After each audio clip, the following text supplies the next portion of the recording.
today's episode dives into how an advisor transitioned from a financial advisor to a coach looking at emotional wellness and emotional governance. I took a lot away from this conversation. I hope that you will as well, where we're going to go into key themes around next generation leaders. How do you grow and develop your children and your next gen to not be entitled and to learn from some of the lessons that you have over your career, over your life, and how you can really look at building the systems and processes within your organization, within your family, within your business to look at creating a safer space from a psychological perspective, but also from a business perspective.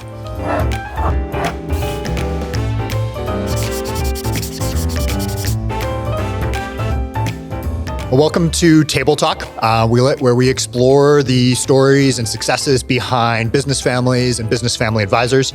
I'm your host, Matt Knight with the Alberta Business Family Institute. And today we're joined by Franco Lombardo, founder of Veritage. For over 20 years, Franco's worked with families worldwide, helping them navigate their financial wealth, but also their emotional wealth. And really looking at what drives their success, or in some cases, unravel that success. And Franco, thank you for joining us today. Matt, thanks for having me. Just a bit of a clarification.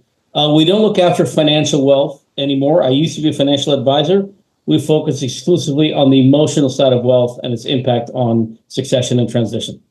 Okay, sweet. Yeah, and we will dive into that a little bit. So maybe before we get into kind of Veritage and the emotional governance and the emotional side of things, let's start by learning a little bit more about your personal journey. So kind of what sparked your interest in getting involved with family businesses and families of wealth, and what maybe took you into that emotional side as well? Well, it's a funny story. It's kind of, really fun to close the loop here because I was invited to an event at ABFI many moons ago. I still don't know who invited me to the event, so I don't know who to thank. But it was one of those events where there's some very prominent Canadian and U.S. families, some very prominent, family advisors, who still are in the space. Drew Mendoza, Andrew Kite, just to name a few, and little old me. Okay. And I was just fascinated by the conversations in the space. And there was a gentleman that I heard speak that really spoke from his heart. And I thought that was a really fascinating conversation that he shared. So I gave him a copy of my first book, which was called Life After Wealth, When's Enough Enough? And I never thought anything about it. And I get a call from one of his EAs, probably I would say 8-9 months later, saying, Mr. So-and-so would like to order a dozen books. I was like, oh my God, someone's ordering 12 books. So that was a huge order for me, right, at the time. And long story short, that gentleman and his family became a client. Okay. And I've been fascinated by family-owned businesses and the families of wealth because in my early years as a financial advisor, I would see families that had the financial piece taken care of that most families struggle with globally, and yet they didn't feel emotionally safe with each other. And I thought to myself, I want to help that demographic and those group of individuals. So that was the start of my journey. Okay. So at that time, you were a financial advisor, and then kind of someone invited you to this thing at ABFI. You decided to come check it out and just started getting more and more insight into the emotional side of families of wealth. Yeah. And I just found it fascinating. Nice. So that was kind of a bit of a turning point in your career then. So how did that kind of create the path and shape what is now Veritage? So, at the time when I was managing money, I always managed money for very successful and wealthy families.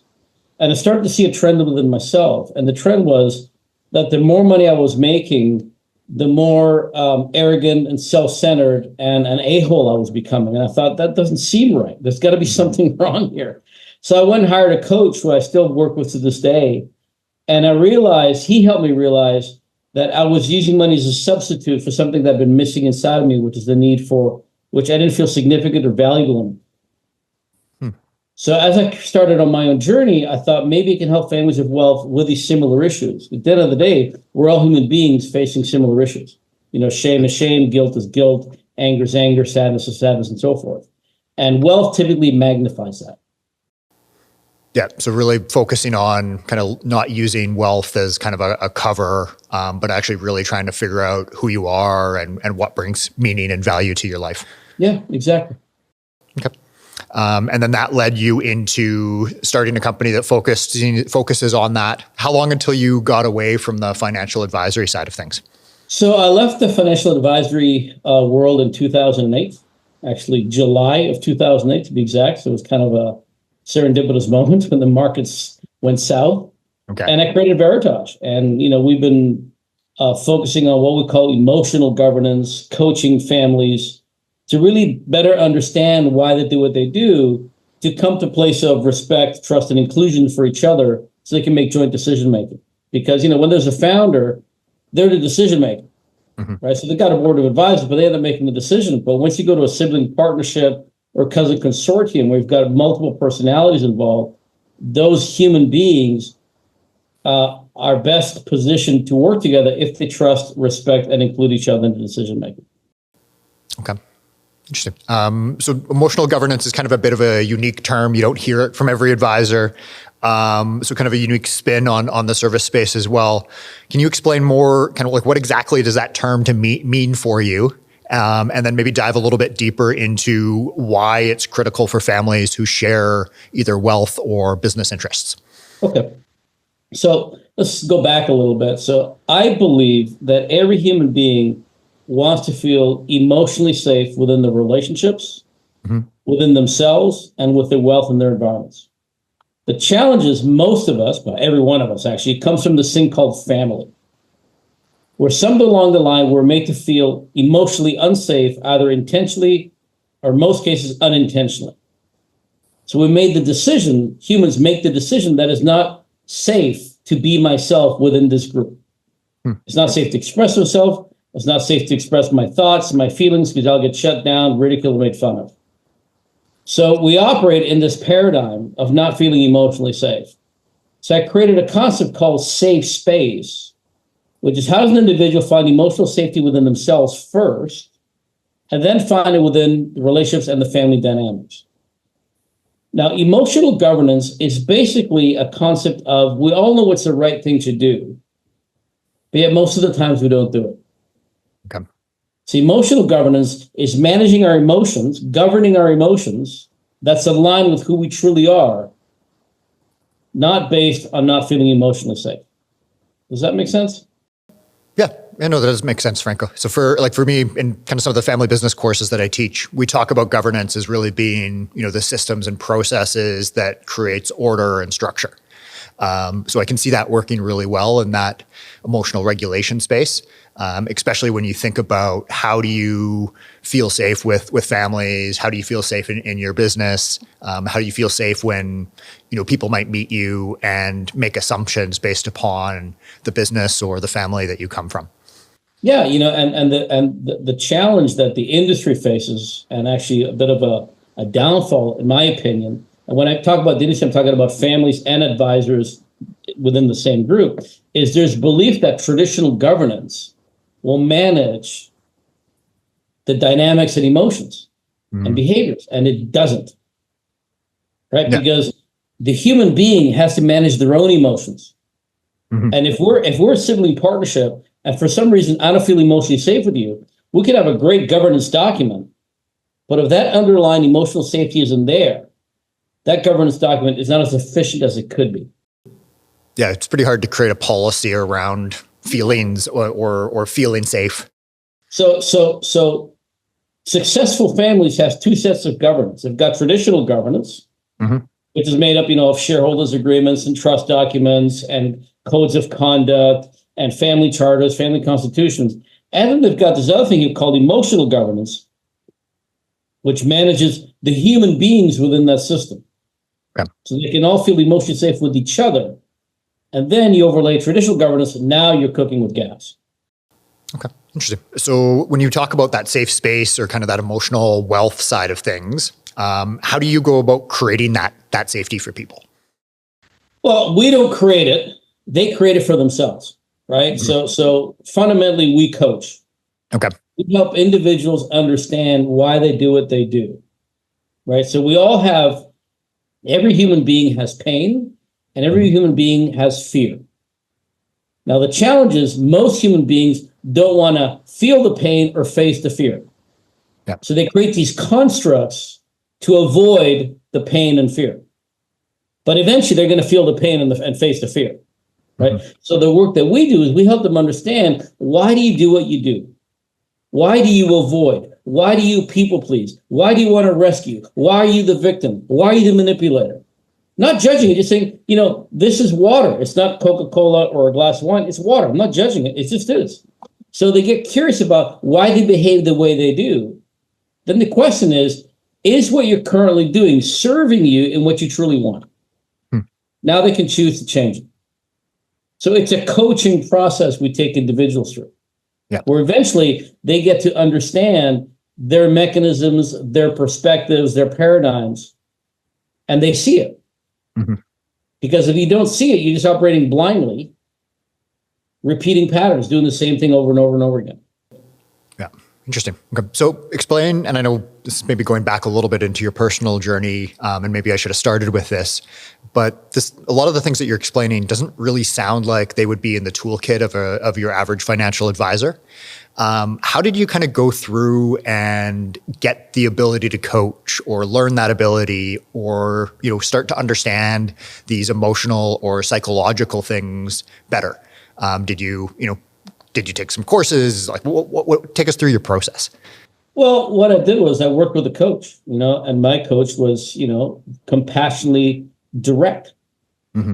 right? I would come in and say, here's what I'm working with. And he would say, okay, let's examine that. And let's see what the origin of that is. And what's the belief system that holds that in place, right? So, for example, for me, because I grew up in a household where I didn't feel emotionally safe at all, right? I made the subconscious decision that he helped me realize that if I go make a lot of money, then I'll go fit in and feel emotionally safe. The problem was I was putting a Band-Aid, the money, on a gushing wound of not feeling valuable or worth or worthy or deserving.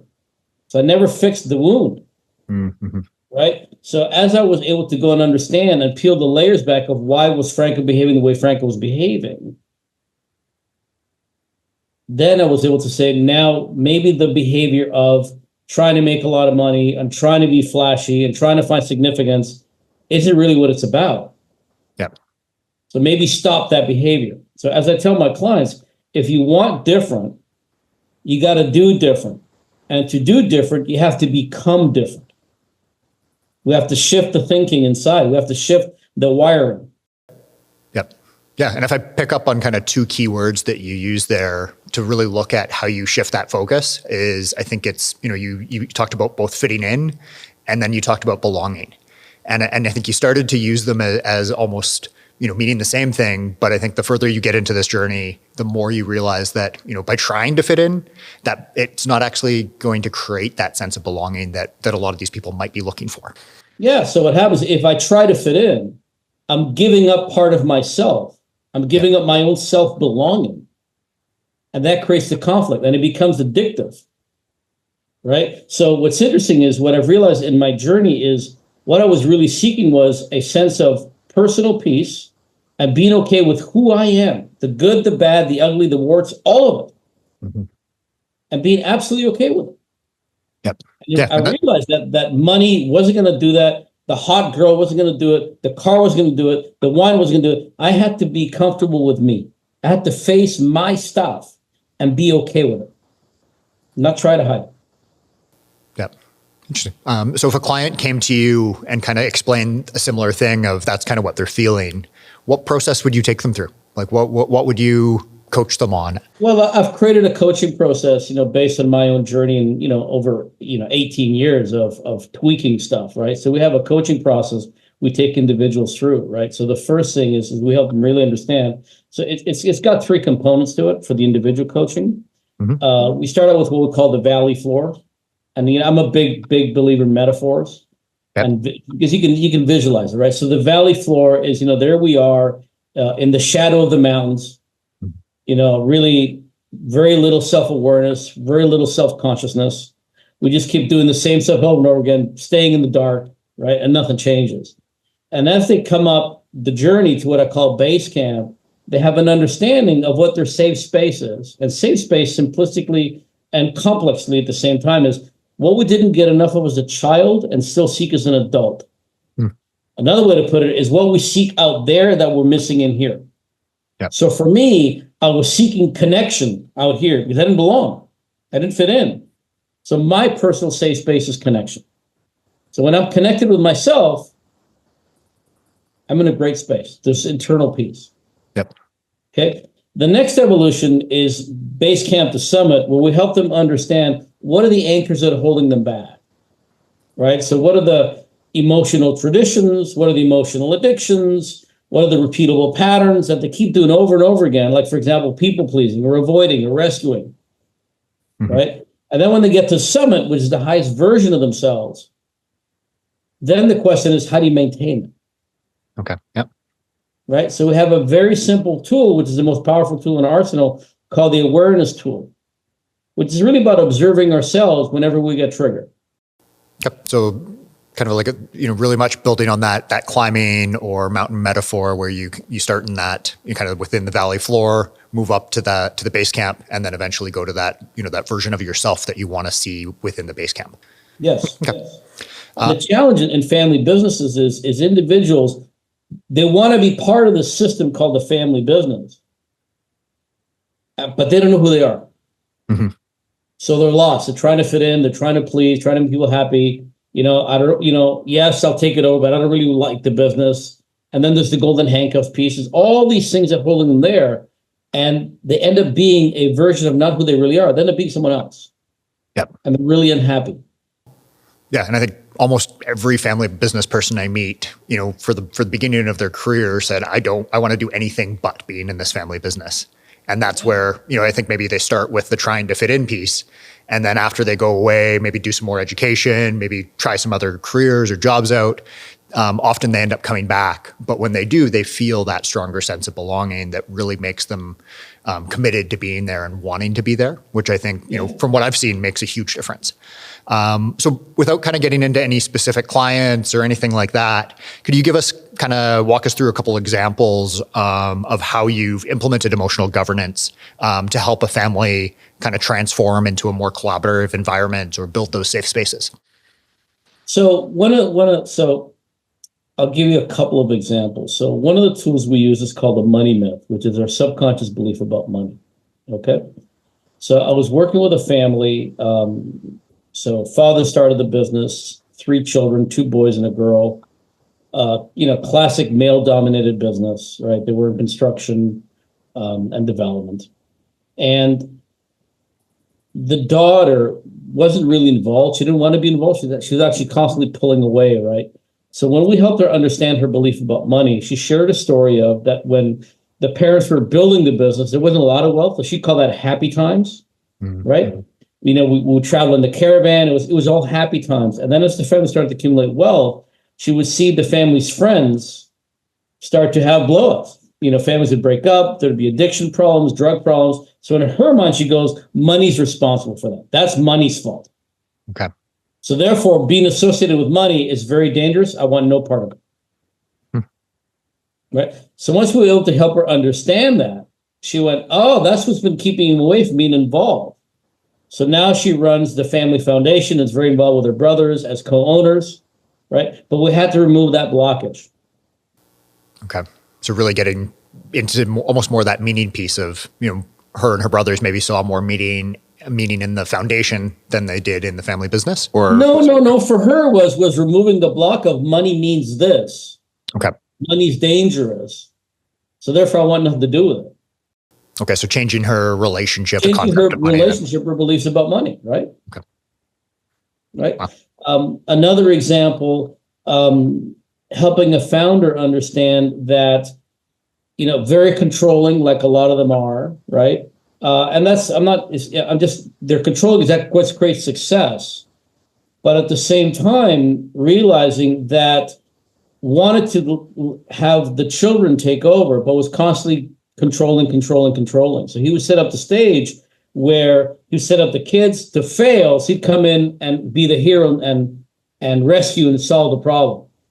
because of his need for control. Once I helped him understand that this is the pattern you're doing, he went, "Oh my God, I need to stop doing this." Yeah.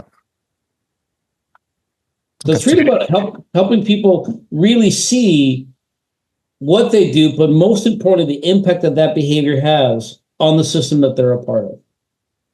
Yeah. So really looking at kind of their relationships and where they feel connected and where they feel that meaning. Yeah. Nice. Okay. So you've been advising, families for, I think, nearly 20 years now, probably longer if you count your previous wealth experience as well. What are some of the reoccurring challenges that you see? And I know we've touched on a couple of them that, basically family businesses or families of wealth are seeing kind of regardless of cultural background or business focus or business sector, I guess might be a better term. Well, one of the challenges is the belief that traditional governance manages family dynamics. Yep. And it doesn't. No. It does not, right? Like families will have these beautiful crafted documents that have spent a lot of time and money developing, constitutions, charters, and they've got their values in there and the vision and the mission and purpose. But they haven't really dealt with the underlying issue, which is how do we feel about each other? What drives that? How does that impact? Mm-hmm. So that's number one. Number two, there is a massive lack of communication between one generation and the next. We're in the process at Veritage of completing a research piece, which is really unique. It's a really unique piece in that we focus exclusively on what does preparedness mean. Because if you ask parents, and this is the number one issue in families of wealth, is if you ask the parent, can you, what's the number one issue? They go, well, how do I prepare the kids, regardless of age? And if you ask the parents, can you clearly articulate or put into practical terms what prepared means? They're like, not really sure, right? So there's a disconnect in what prepared means. So some of the original findings we're finding is the senior generation believes preparedness is skills working in the business. The next generation says, I got to be emotionally ready. Mm-hmm. When we ask each group what the issues are, the founder says, well, it's entitlement and sibling rivalry. And the next gen says, well, founders don't communicate. Right. And I saw this happen at a conference in Australia that I was at last year. I was sitting waiting for my coffee. There was a senior generation, older woman and a next gen young man in his 30s. She must have been in her late 60s. And we're talking about what gets in the way. And they started blaming each other. Mm-hmm. They're lazy. They don't want anything to do. But they haven't told me about it. They haven't been invited in. So the clear lack of communication is a major problem. Yep. Those would be the two biggest challenges I see across the globe, regardless of wealth, gender, business. That's it. Yeah, I think thinking back to some of the stats and figures on succession that we use in some of the classes that I teach, I think we have like 80% of next gen or 80% of that senior generation have already kind of identified and know who that successor will be, but only about 60% of those have actually had the conversation with that next gen. So that next gen could be sitting there trying to figure out that meaning, trying to figure out that belonging, trying to figure out what's next. And their parents or uncles or aunts might have this plan for them already, but they know nothing about it. Yeah. And the thing is they want to communicate. They just don't know how to. Yep. Yeah. Trying to have that tough conversation in the right way. Trying to create that safe space as well is probably pretty tricky. Any advice on that topic? Like, how would you suggest people have this conversation? Well, find a third party that specializes in it and hire them. Let them help you because, we're taught how to talk as human beings in school. We're not taught how to communicate. Mm-hmm. Right. And if we're talking about something that's emotionally charged, like a lot of money, business, family dynamics, family relationships, we're going to get cluttered. We're going to it'd be my perspective talking to your perspective, my issue talking to your issue, and also we don't see each other. So families need a third-party trained facilitator that specializes in this to help the humans see each other, feel emotionally safe with each other, to be able to have the conversations. Right? Okay. One of the biggest mistakes that advisors make is to try to bring the family in for a family meeting way too soon. Mm-hmm. Without understanding what the dynamics are. And all of a sudden, the elephant comes charging in out of the closet, and the family says, see, there you go, that process failed again. Well, because, there wasn't enough, in my opinion, again, there wasn't enough work done on understanding the individuals the individuals understanding themselves, and most importantly, the impact that they have in the system and taking accountability for that. Yeah, really looking at kind of that overall process. And I often see too some of these family meetings, the first time that they have them, they put way too much on the agenda that is way too serious, where those first times it's more, let's just have agreement that we're here to have a family meeting and maybe get into some of the core operating principles and not try to solve these problems that have been, within our family business for 10 years. Yeah, let's help ourselves understand who we are. Why do we behave the way they do without judging, just being curious? And I call it being, playfully curious. Let's be playfully curious with each other. Let's get to know each other first. Yeah. So are there any kind of favorite games or icebreakers you have when you bring those families together for the first time to get to know each other? We have a process we take them through called an education day, right? So we interview all the participants in depth, and then we bring together and introduce some of our concepts so they get to experience them. Okay. Right. And what happens inevitably, I've had, 50, 60-year-old siblings say to each other, Matt, I never knew that about you. Mm-hmm. I never knew Dad treated that way. I never knew he felt that way. So what that does is we start to move from a place of judgment to compassion and understanding. Mm-hmm. So we allow them to experience some of the concepts, right? And then we get into the one-on-one coaching should they choose to engage us. When, over time, families definitely change from generation to generation. So you mentioned that with the example of that next gen getting to know the senior generation. What are some of the challenges that will kind of come out in future generations or that evolve over time, specifically when it comes to emotional governance? And how do you kind of work with adapting to those generational principles? I think one of the biggest challenges families of wealth have is, again, it's a parental issue, right? And I see this with a lot of the families that I work with, is the founder, spends their entire life building a business. They got to feed the family to start out with, right? And the time goes into creating the wealth, and the time is taken away from the family. Right. So what happens is these founders want to make up for lost time with a checkbook.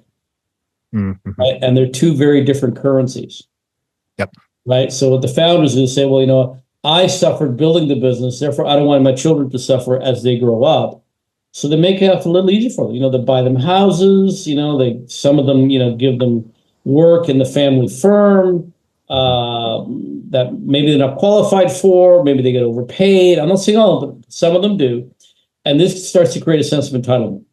Yep. Right. And one of our basic human needs is the need for contribution. And also another one is the need for significance. Mm-hmm. So if we take away an individual's drive, we're taking away their need for contribution, we're taking away for significance. Mm-hmm. Right. So the challenge is how do you manage the balance of, supporting your child so that they're not enabled, yep, but at the same time so that they suffer a little bit, but life isn't too easy at the same time. And that's a balancing act that parents struggle with, and I see it over and over and over again. And the cost is 30, 40, 50-year-olds that are basically trust fund babies that have never had to really work, that have had everything bought for them. And now they throw a tantrum when they don't get what they want. And they control the parents, and the parents don't know what to do. And they call the child entitled. And my question is, well, may I suggest that maybe you contributed to that? Mm-hmm. Yeah. And that's one of the common questions we get sometimes too, is how do we raise our children so that they're good humans and they're not, entitled assholes or jerks or whatever that might be. What kind of advice would you give parents that you work with on how to do that?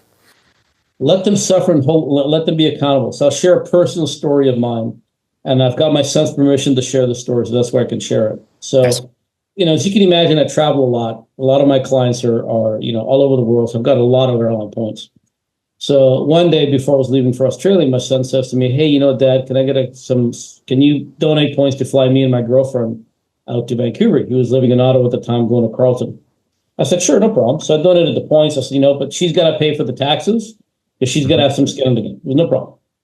So I'm in Sydney, get a call from him saying, "Hey, I think Air Canada changed our flights." I said, "Really? Let me take a look." I said, "Oh, actually, you missed your flight." He goes, "Oh." I said, how can I help you? He said, well, you know what? Can we get tickets for a second, Matt? I thought, sure, I'll come in and be the hero dad and donate more points and solve the problem. Yeah. And I went, no, can't do that. So this is a teaching moment. Mm-hmm. I said, I'll happily get you the tickets. So I bought the tickets and I said, by the way, that'll be $1,800. At silence. I go, how are you going to pay me back? He goes, I guess it'll come from savings. I said, great. Look forward to receiving the wire transfer in a week. And I said, you should talk to your girlfriend about how you guys decide to split it. And here's what I love about my son. He says, let me think about it. I'll call back. 10 minutes later, he calls me back. Says, you know what, Dad? That was on me. My mistake. I'll pay the full $1,800. You think he's ever missed a flight again? Hopefully not. No. No. So whenever our kids mess up, this is the advice for parents. Whenever your kids mess up, don't save them. Mm-hmm. Think about how you can make it a teaching moment, a coachable moment. Saving them is the easy thing to do. Yep. Take a little time and thought to go, how could I make this a teaching moment? Yeah. And as a parent, that's kind of, most of the time your first reaction is to save them. Yes. Yes. Interesting. And just keep in mind, the price of saving goes up. The price of poker goes up. Eventually, one day, you can't do it. Yep. So don't start. So, and kind of aside from those teachable moments and kind of building that sense of responsibility, any other advice or tips that you would have?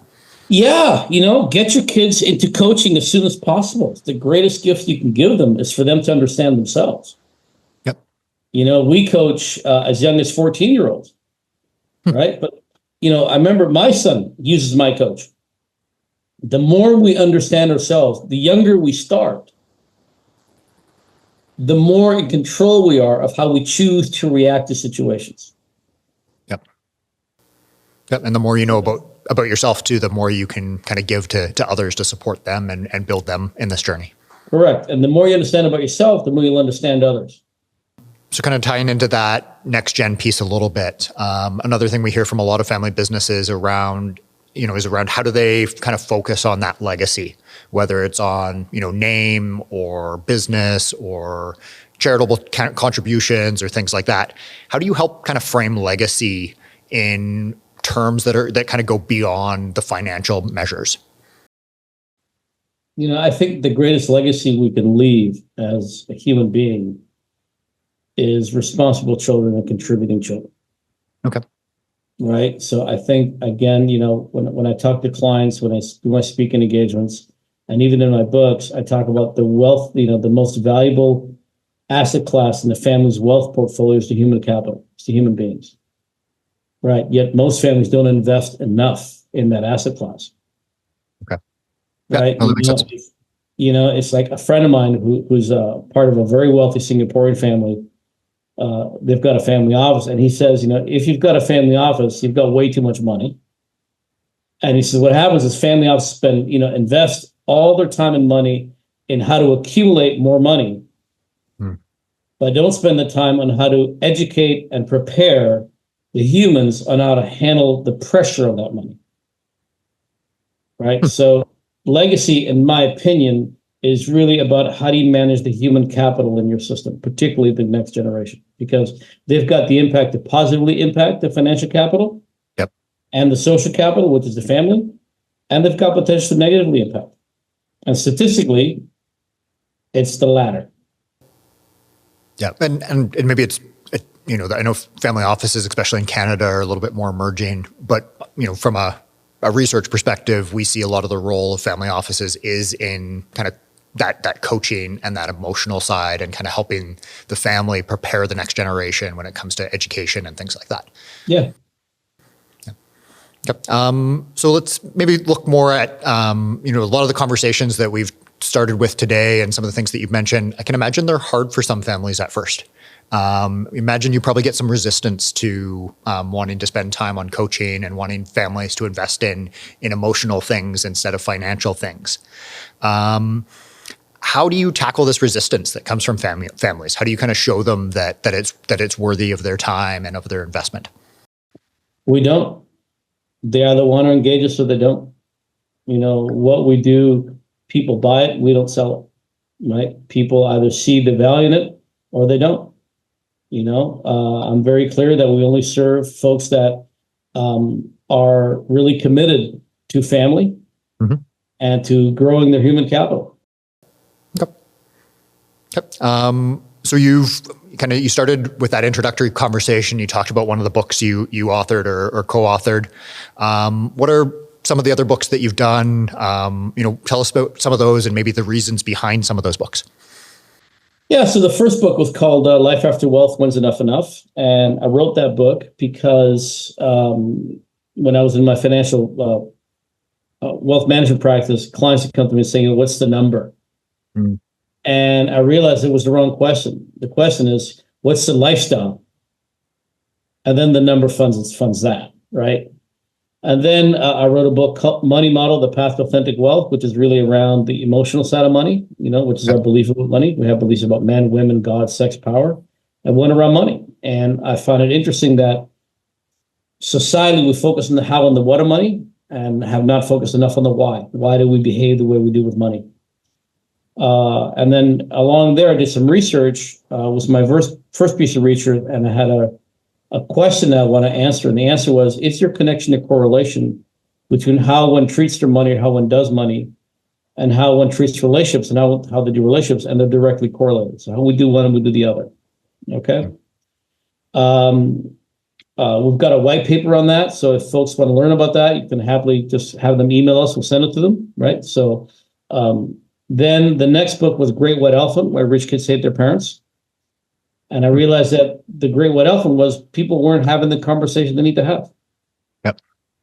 And then as the process evolved, I realized that the conversation was around entitlement. So the fourth book became Entitled Bride or Contributing Leader. Which one are you? Uh-huh. And that was really about examining what is entitlement, and that we're all entitled at some point. And it's not just to money, it's to our beliefs, behaviors, and we hang on to those. We feel entitled to being an avoider or a people pleaser. And then in there, I came up with a concept called the 4 horsemen of the apocalypse, which are the 4 big issues that all families face. Yep. Which is fair versus equal, enable versus empower, entitlement versus contribution, and finally, burden versus responsibility. And again, we've got a white paper on that if people are interested in. And then the last book was called Safe Space, Governance and Action, which is around the concept of safe space and what governance and action is. And to be very honest, when I put that subtitle in, I didn't really know what it was. I didn't know what it meant until later when I started to say, yeah, governance and action is us governing our own emotions. And I'm working on a 6th book, which will be out probably in the fall, which is really around looking at what I call emotional traditions and looking at epigenetics and how our emotions are tied into our DNA and hence our behavior, and why it's so difficult to break patterns. Interesting. Okay. So you've done a really good job at kind of transitioning out of that, traditional role of a financial advisor into building, a pretty amazing career and business for yourself. What advice would you have for other advisors who are maybe trying to get into that family business space and come from that financial advisor space?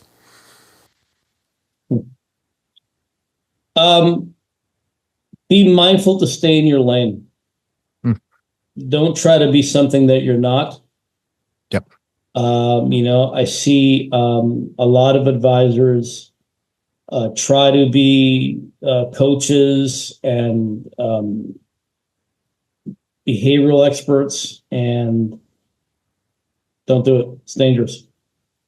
I'm pretty clear where my lines are. If there's clinical issues, psychological issues, I refer that out. And make it really clear to clients that I'm not a therapist, I'm not a psychologist, I'm not a counselor, I'm a coach. So be really clear of what lane you're in. Don't pretend to be something you're not. Yeah.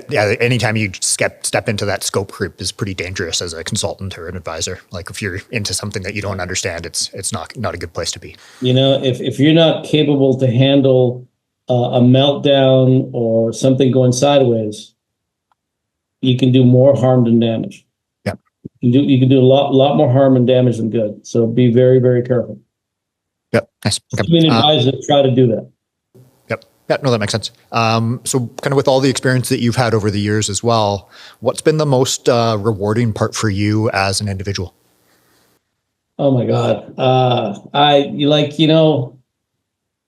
When I see like I was telling you about that woman around the belief about money, and to Mhm. see where she's at today with her brothers and her family, to see families, really connect with each other. Um, I recently ran an education day for a family, and just to see the level of vulnerability that they have with each other, and start to see the glimpse of the connection and Yep. what they see. That's my jam.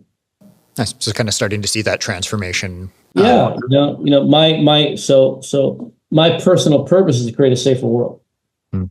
right? Because Nice. as I mentioned earlier, I didn't feel emotionally safe growing up as a child, and the medium I choose to do that through is family-owned businesses. Okay. Yeah. Nice. So I get to live my purpose and witness it on a daily basis when I coach and work with families. Yeah. It's going to be pretty rewarding for you. It's pretty Uh, special. yeah. So one of the questions I ask in almost all of our podcasts is for kind of a book or a seminar or a speaker that's really changed the way you think about business or life. I'm going to add the caveat that you can't say one of your own books. So kind of what book has kind of made the most impact in your life? Which one do you find you recommend to people the most? Well, there's a great book that I read, which I think is the best leadership book I've read in probably 20 years. It's called Legacy by James Kerr. And he talks about the New Zealand All Blacks, which are the highest winning sports franchise in history. In the last 125 years, they have a winning record of over 80%. Wow. And there's a reason for that. And he talks about the 15 guiding principles that they live by. Cool. And when I first read that book, I had the privilege of meeting a former All Black captain.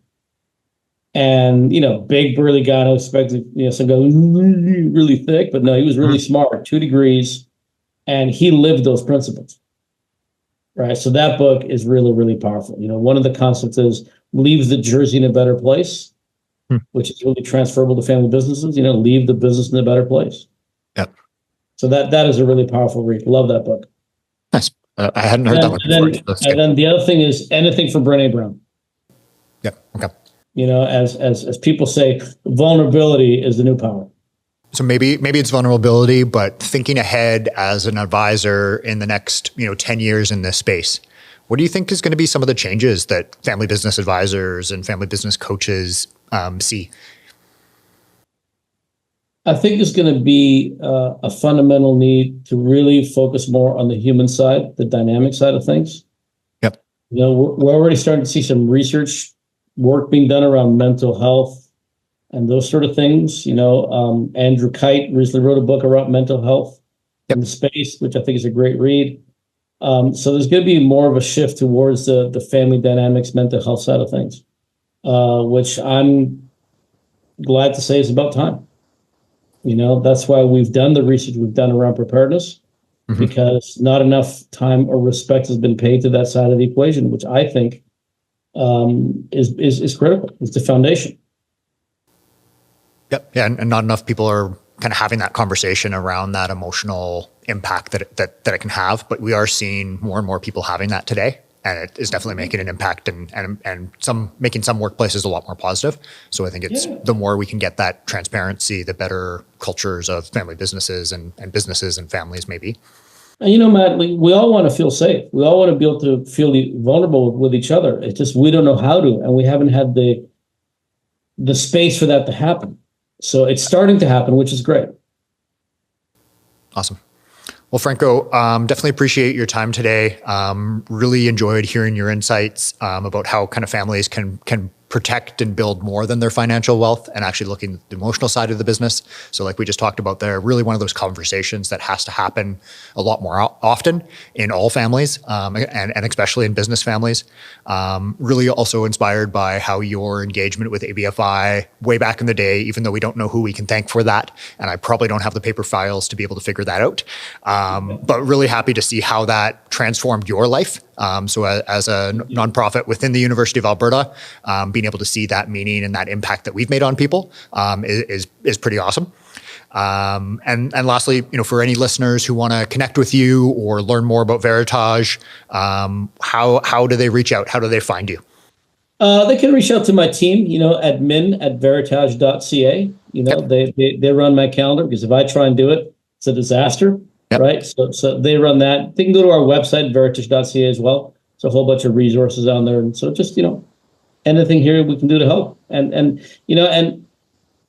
thank you for what ABFI has done for me. And keep in mind the impact that has had on families across the globe, all because of you guys. So for that, I want to thank you.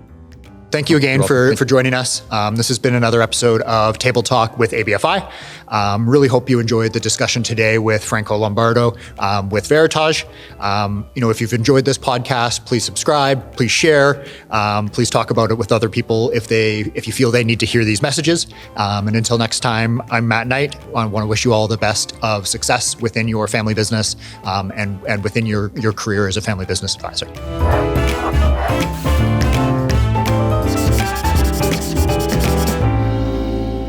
This series is proudly produced by the team at Road 55. Road 55 creates content that connects. For more information, visit our website at road55.ca.